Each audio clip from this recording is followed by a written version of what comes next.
L'homme décida de partir à la recherche d'aide. Après avoir brièvement fait ses adieux à sa femme, il coupa résolument le fil et se précipita dehors. Puis ils cachèrent leur fils aîné inconscient et allèrent à la cuisine chercher des armes. Juste au moment où Anna s'apprêtait à distribuer les armes, la fenêtre à côté d'elle se brisa soudainement. Anna tomba au sol sans protection.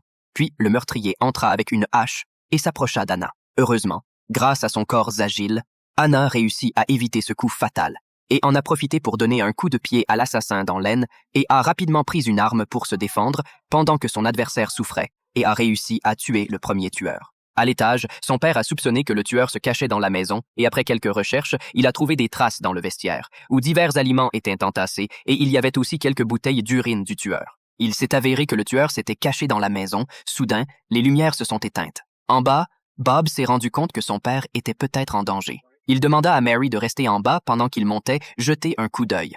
Mais dès qu'il arriva là-haut, son père fut tué. Étrangement, au lieu de monter à aider, Bob resta calme. Le tueur, qui était derrière lui, sortit alors. Il s'est avéré que le tueur avait été engagé par Bob et sa petite amie Jenny dans le but de tuer toute sa famille et de faire croire à une invasion de domicile afin qu'il puisse hériter de la grande fortune de son père.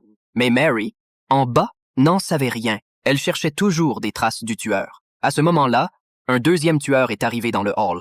En voyant son partenaire allongé sur le sol, il était dévasté. Furieux, il renversa la table en jurant de trouver Mary et de se venger. De manière inattendue, le bruit fort a été entendu par Mary.